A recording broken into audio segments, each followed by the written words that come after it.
For more than 15 years, Bree, better known to hundreds of thousands of viewers as Chickanic, built a reputation around fixing what everyone else had given up on. Carburetors clogged with old fuel, chainsaws that refused to start, lawn mowers abandoned in garages for years.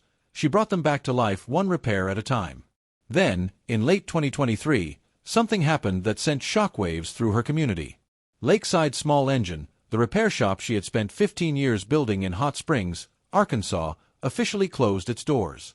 To outsiders, it looked sudden. Rumors spread quickly across social media and online forums. Some claimed the business had failed. Others suggested burnout. A few even speculated that darker forces were involved. The truth turned out to be more complicated than any rumor. The closure was not the result of a single event, but the final chapter of a long struggle involving physical exhaustion, financial realities, changing priorities, and the pressures of life in the digital age. Long before Chickanic became one of the most recognizable names in small engine repair, Bree was simply a student learning her trade. She spent years studying engine repair and working in the industry before opening Lakeside Small Engine with her husband. From the beginning, the shop earned a reputation for honesty. Customers trusted her because she explained problems clearly and treated people fairly.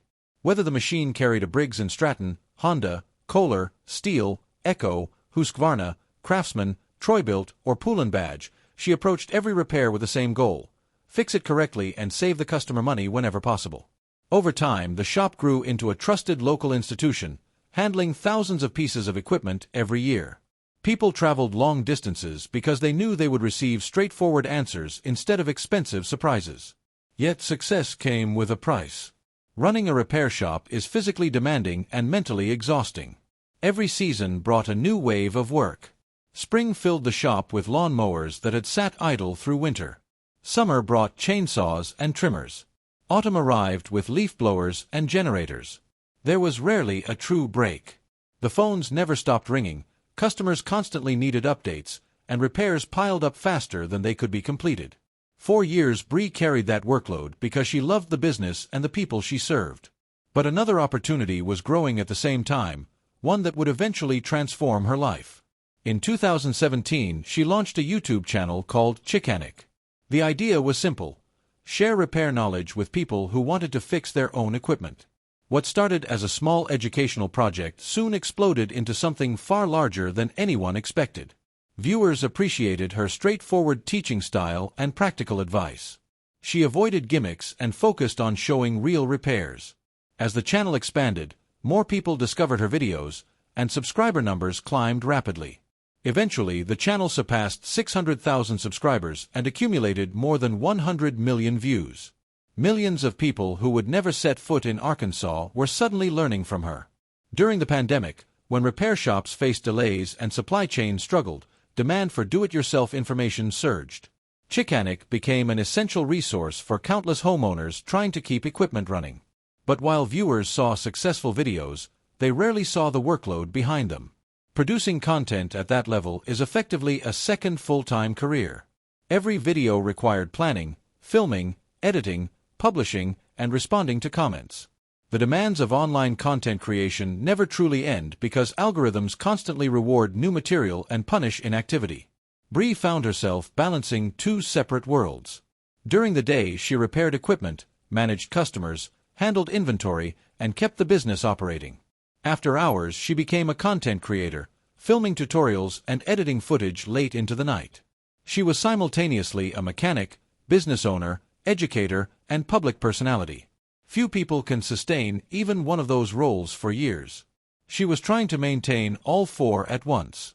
The pressure intensified as challenges mounted. Parts shortages created repair delays. Supply chain problems increased costs and frustrated customers. Seasonal fluctuations made revenue unpredictable. Some jobs generated little profit after expenses were considered. At the same time, the YouTube audience continued growing, bringing more emails, questions, and expectations. Bree also faced a unique problem many viewers never realized existed.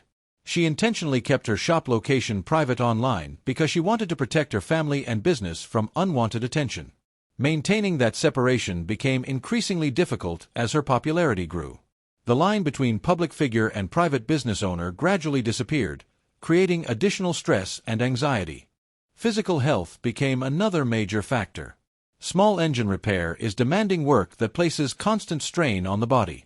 Years of lifting heavy equipment, bending over machines, pulling starter cords, and spending long hours on concrete floors take a toll. Eventually, Bree began experiencing serious hip problems. Tasks that once felt routine became painful.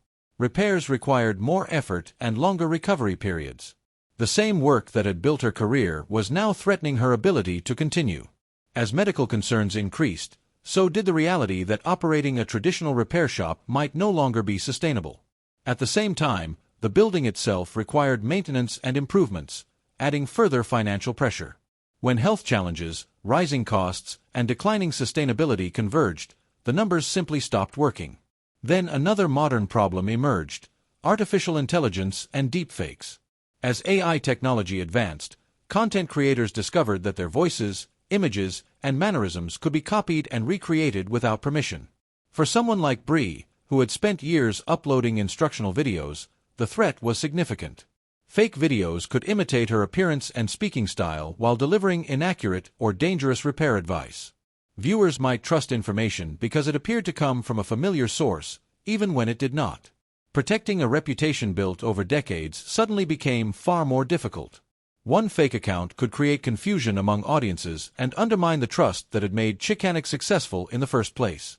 At the same time, Bree remained deeply connected to the growing right-to-repair movement. The principle is straightforward: if consumers own a product, they should have the ability to repair it. For years, manufacturers limited access to parts, tools, and repair information, making independent repairs more difficult.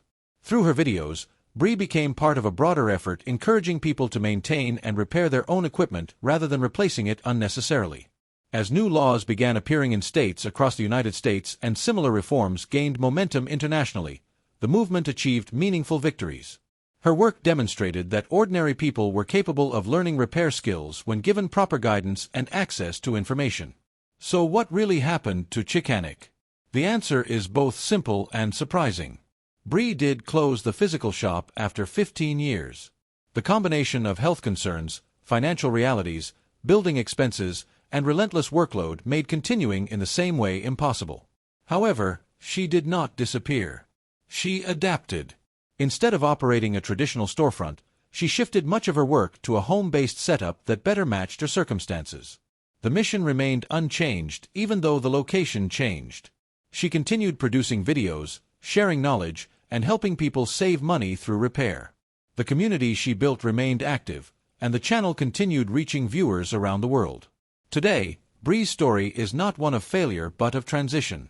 She built a respected business from the ground up, earned the trust of millions, and created one of the most influential educational resources in small engine repair. While the shop doors may have closed, the impact of her work continues every day.